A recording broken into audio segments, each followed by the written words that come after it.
Untitled Geometry. This is topic 3, lesson 3, rotations. In the first lesson, we learned about our first transformation, reflection. In the last lesson, we learned about translation. And today, we're going to talk about rotations. In this lesson, you will be able to draw and describe the rotation of a figure about a point of rotation for a given angle of rotation. You will also be able to write a rule for a rotation, and you will also prove that a rotation can be written as the composition of two reflections. Let's look at critique and explain. This actually is missing some important information. Okay. Point L is at the tip of the minute hand. Okay, let's draw point L. And point M is at the tip of the hour hand. Okay, that is point M. And your point of rotation is point O. Okay. Okay.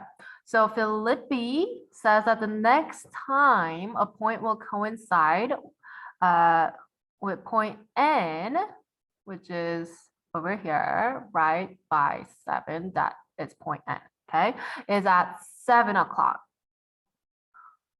Okay, with point M. Nadia says the next time a point will coincide with point N is at 5:35 with point N, L. Why is Nadia's statement not true? Whose statement is correct? Okay. Well, if you just look at this paragraph, yes, the next time the any of these hand, either of these hand meet 7 would be Nadia's suggestion, right? When the minute hand will go to 7. But with additional information, Philippi saying the next time a point will coincide with point N is at 7 o'clock. With point M, Nadia saying point M, the next time a point will coincide with point N is at 5:35 with point L. Well, your hour hand is going to point over here if it's 5:35, right? Wait, 5:35. It's over here. So it's not quite at point N yet, right? But when you hit point 7, your hour hand will be exactly at point N. Okay, your minute hand will go around where your point N is not there, around the circle, right?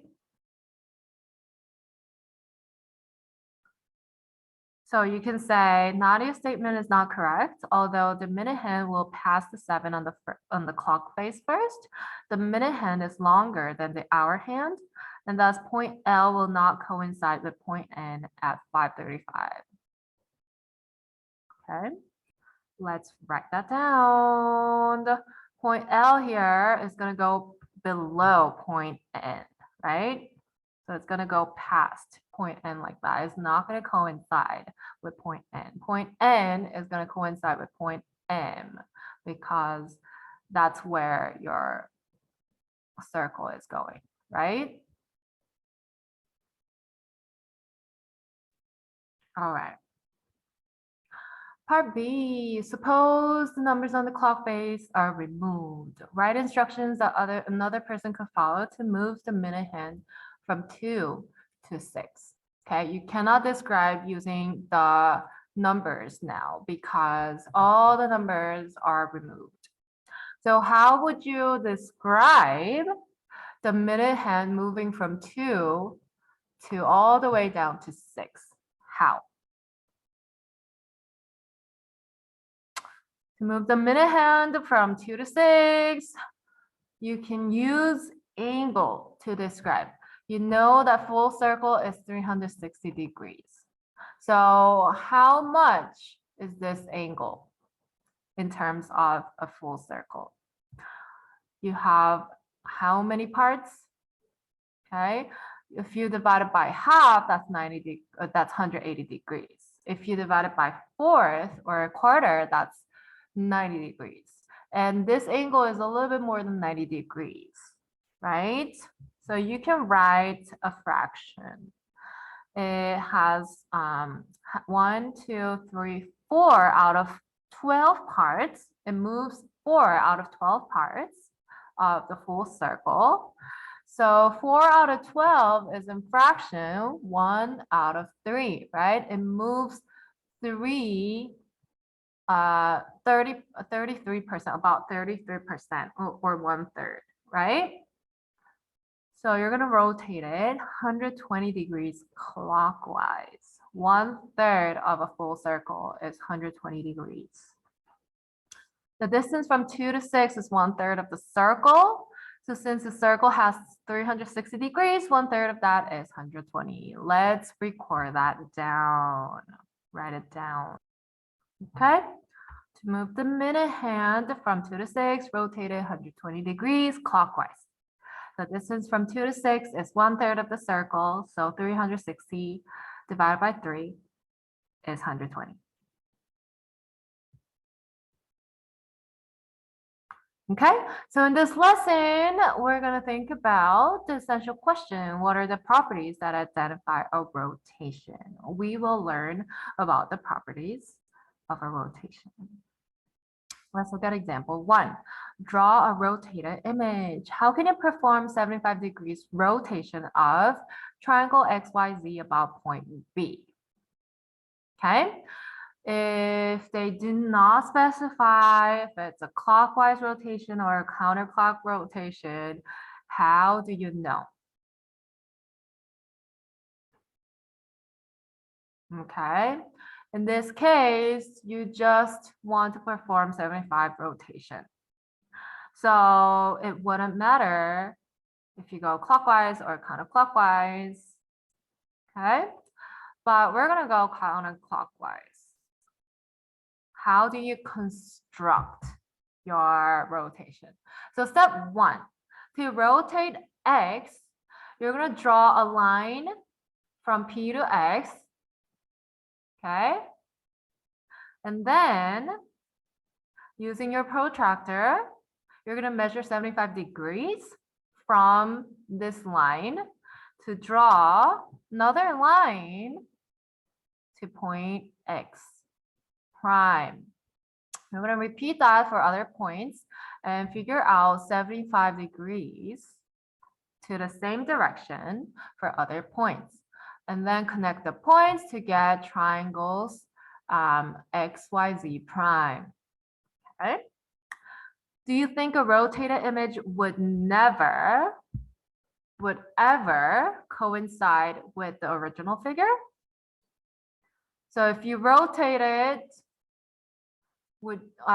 in different degrees, would you ever come back to the original figure? If you rotate it 160 degrees, full circle, it will come back to the original point, right? If you don't move anything else, you rotate it exactly around the same point, you will have to come back to your original figure, right? There are 360 degrees in a circle. So every time you rotate 360 degrees, you'll come back to the original figure. Let's write that down. Okay. So again, if you rotate it 360 degrees, the image will coincide with the original figure. There are 360 degrees in a circle, so the rotated image will have the same location of the original. All right, the next page, page 122. Rotations. How do you define rotation? A rotation, notated, notice, small case, not the capital R, okay? It's small case R sub X to the power of degree. Okay, that's a degree. X degree, comma P, point P, is a transformation that rotates each point in the image about a point P, called the center of rotation, by an angle measure of X degrees, called the angle of rotation.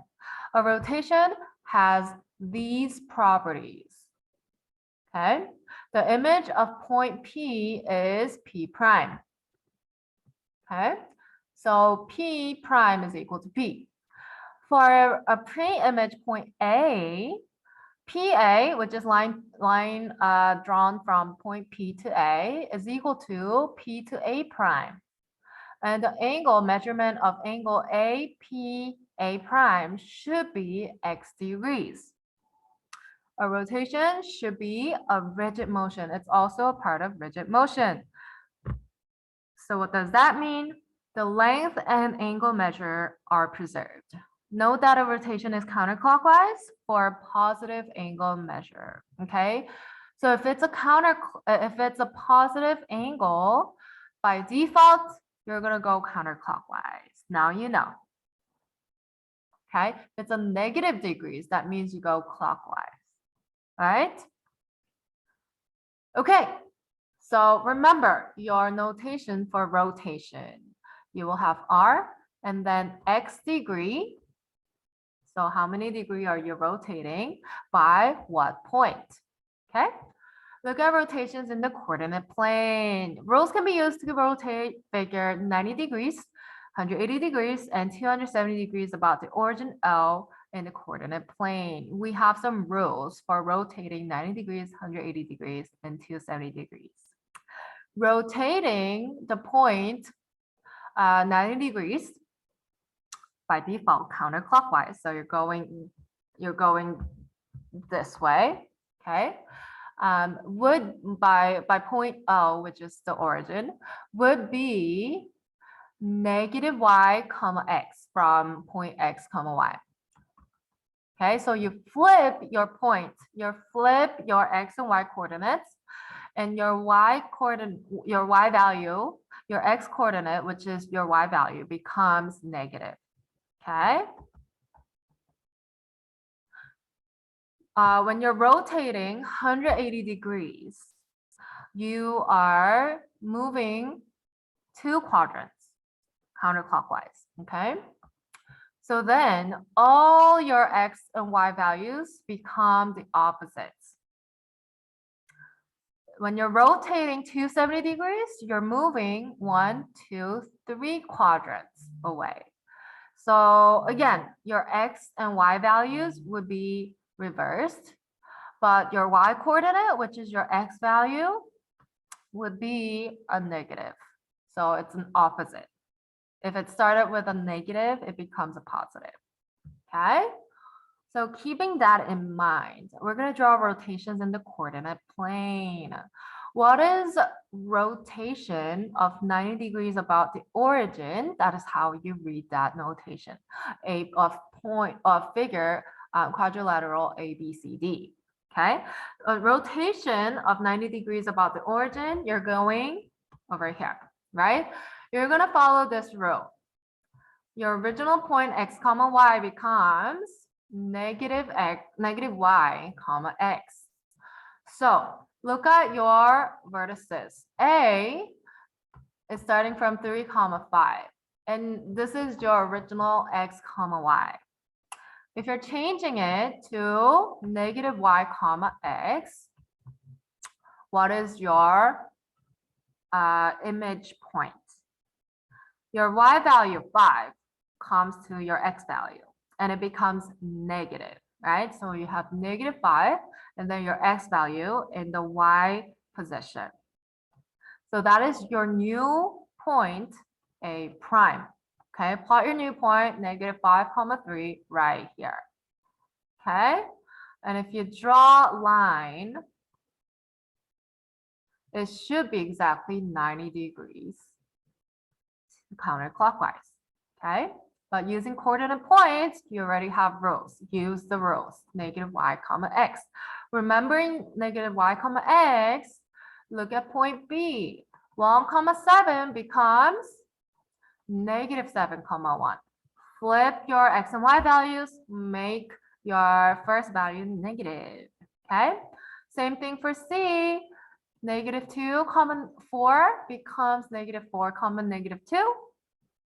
And 2, -1 becomes +1, +2. Your -1 becomes positive, okay? So you're gonna connect all the lines, all the points to see your image. Let's look at triangle number 2. The vertices of triangle XYZ are -4,7, 0,8, and 2, -1. Why don't we plot? 1, 2, 3, 4. 1, 2, 3, 4, 1, 2, 3, 4, 5, 6, 7. Okay? And that is X. 0,8. Y. And Z. 2, -1. Okay? So you have a big triangle over here. What are the vertices of rotating 180 degrees by the origin counterclockwise? Okay, so look at the rule. 180 degrees, your original point x, y becomes -x, -y. You change all the values to the opposites. Okay, so you just change the negative values to positive and positive to negative. So your x prime should be positive for -7. Y prime should be 0, is its opposite to itself, -8. And Z prime should be -2, +1. Okay. You can plot the graph to see if you have it down. 1, 2, 3, 4, 5, 6, 7. That's X prime. 0, -8. That could be Y prime, and -2, 1. That could be Z prime. Okay. Does it look like it rotated 180 degrees counterclockwise? Yeah, it looks like it. Let's look at part B. What about rotating 270 degrees about the origin? Okay, so look at your rule for 270. Y, -x, right? Y, -x. So look at your original points, that's x and y. You flip you reverse your x and y values, and your y coordinates should become opposite. So 7, -4, except your -4 becomes +4 for x prime. Okay, y prime. A, 0. 0 is its opposite. Z prime should be -1. Keep your negatives, okay? And you have -2 instead of +2. So let's plot that point. 1, 2, 3, 4, 5, 6, 7, 1, 2, 3. 1, 2, 3, 4. That could be x prime. Y prime, A, 0. And then Z prime, -1, -2. You connect the dots. Yes, that looks about right. You rotate 270 degrees counterclockwise. Okay, so using these rules, you can find exact coordinate points to figure out and graph your new images.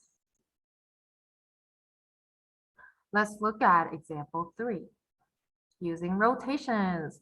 The first drummer in a drum line is at the 20-yard line, and the sixth drummer is at the 35-yard line.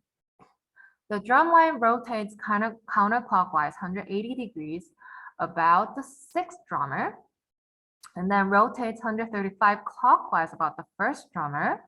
Okay. Where does the sixth drummer stand after the rotations? Describe the change in position as a composition of rotations. So look at your first rotation. First, you're going to rotate the drum line 180 degrees counterclockwise about point A. So this point B becomes B prime over here. And then you're going to rotate the drum line. Okay, you're going to rotate A about point B prime, 135 degrees. Okay, and then you're going to represent the first. Yeah, and then you look at the final point. The sixth drummer stands at the position labeled A prime, and the drum line is first transformed by the rotation 180 degrees by point A, and then rotation negative, because clockwise is negative degree, negative 135 about point B prime. So that should be your first rotation rule, and this should be your second rotation rule. Okay, think about how the rotation used represents the information shown. Okay, you need to use B prime for your point of rotation because that's how we rotate it. Okay, can't use point B. What information do you need to identify in order to use the rotation? Okay, you might need to change your point of rotation. It doesn't always have to be about the same point. All right, now let's look at try it. Number 3, part A. Suppose a drum line instead turns counterclockwise about B prime. Okay, how many degrees must it rotate so that the sixth drummer ends in the same position? Okay, think about that. Come back when you're ready. Okay, in other words, before you move your second rotation, what would give you the same result? Instead of rotating clockwise 135 degrees, which degree can you rotate counterclockwise is really what the problem is asking. So what degree counterclockwise is it equivalent to clockwise 135 degrees? Okay. If you look at your angles, counterclockwise 135 degrees and clockwise, the other angle, which makes a full circle, will end up with the same position. So you subtract 135 from 360 to get what? 225. So a 225 degrees counterclockwise rotation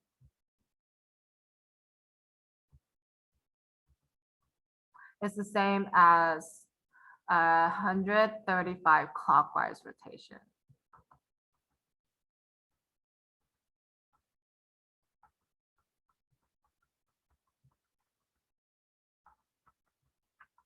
Okay.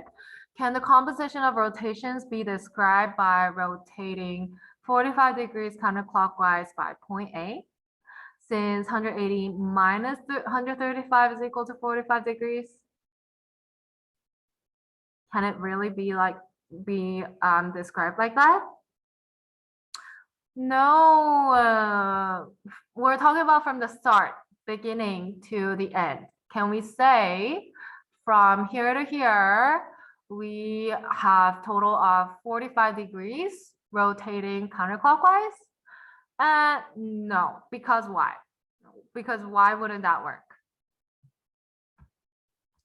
No, because there are two different centers of rotation. We're not just talking about one rotation. If we have one point of rotation, we could combine the angles and say, oh, in total, we rotated how much, right? But if we have different centers of rotation, we cannot combine them and say, oh, that's 45 degrees total, okay? So specify, so explain why there are two different centers of rotation.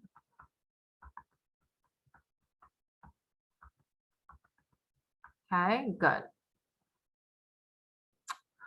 Let's look at the next example. Investigating reflections and rotations. Can you find a sequence of reflections that result in the same image as a rotation? So last lesson we learned that two reflections would be the same as one translation. Okay, can we find a sequence of reflection, maybe 2 or 3 or 4, that result in the same image as a rotation? Okay, let's look at this example. The image of JKLM rotated about point T as W, XYZ. Try to reflect your pre-image one or more times so that the image aligns with W, XYZ. So first, we're gonna draw a line from point T to through point. Well, draw a line P, line of reflection. Then we're gonna reflect across the line. And think about how you can reflect this JKLM prime to your final destination. You can draw another line that could be midpoint of all these points. And we see a line of reflection that could work, right? So then the midpoints appear to be collinear with point T. So you can draw line Q, another line of reflection, and this will end up at exactly in the position where WXYZ is. Okay, so yes, the answer is yes. There are two rotation or multiple reflections to be able to map one rotation as well. So let's perform the same constructions shown in this example, except you're going to draw a line P so that it does not pass through T. Do you get the same results? Okay, try your own and see if it works. Okay, if you do not reflect across the line that goes through T, if you just draw any line of reflection, what do you end up with? You end up with something like this, and you might need to translate instead of reflecting. Okay? Or, you might not be able to find another transformation that can map exactly to WXYZ. So it does, the line of reflection does have to go through point T, where your center of rotation is. Okay, that is one thing you need to remember. Let's write that down. No. If the first reflection is not across a line containing the center of rotation, the second reflection cannot map the reflection onto the image. Okay, keep that in mind. Let's look at theorem 3-2. Any rotation is a composition of reflections across two lines that intersect at the center of rotation. Important. It intersects at the center of rotation. The angle of rotation is twice the angle formed by the lines of reflection. Okay, so if we have a rotation from here to here, then you need two lines of reflection so that we have the angle formed by the lines of reflection being half the size of the whole angle.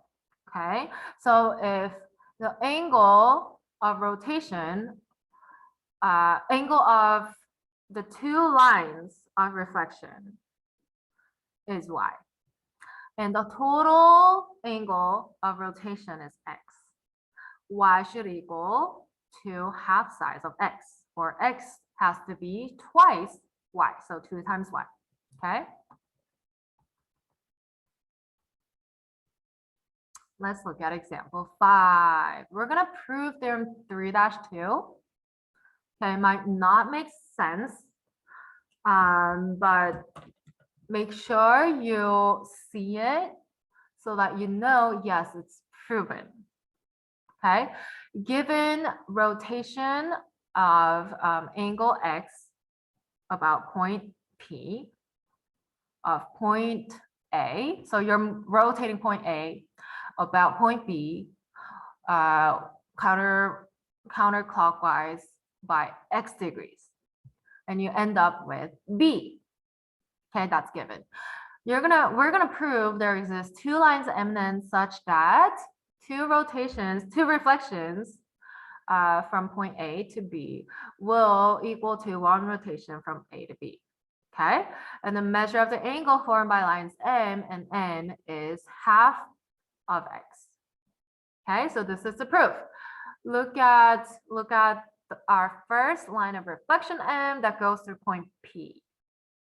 Okay, we're gonna mark any point Q except on PA, right? So any point between A and B. And then you're gonna make it a line of reflection. That is your first line of reflection. And your A prime should be over here. Okay. And then you're gonna find the midpoint of between A prime and B. Okay, that means you can find the angle bisector and make it your second line of reflection. So that's going to be line N. And then if you reflect it across line N, you should end up with B. Reflection is a rigid motion, so all the distances should be the same, right? From the points to point P. So you have congruent angles formed for these two and these two, right? And then we can say, oh, this angle 1, let's call this angle 1, and let's call this angle 2. Your angle between the lines of reflection, M and N, will be 1 plus 2. Angles 1 plus 2, right? But then the total angle from that's formed from lines AP to BP should be 2 plus 2, measure of angles 2 plus 2 and 1 plus 1, right? So you have 2 times 1 plus 2. Does that make sense?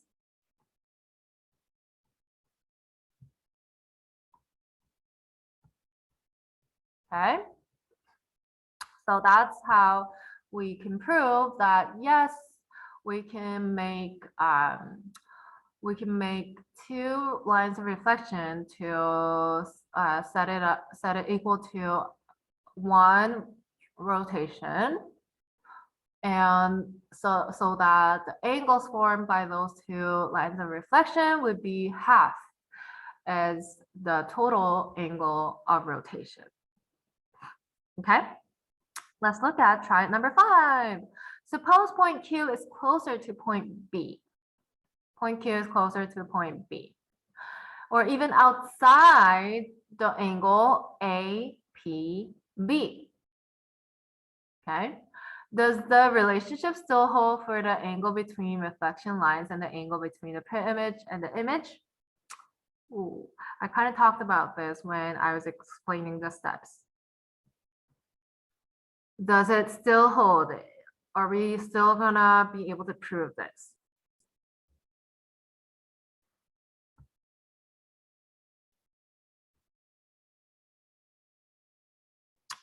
Well, the angle between the lines of reflection will still be half the angle of rotation. So the location of point Q can be anywhere. Okay. So if we're talking about the angle outside, we can use this angle, which is the outside angle, the bigger angle. But we'll still have half of this angle formed when we're talking about it this way. okay? The two lines of reflection should still be half the total angle. Okay, so let's write that down.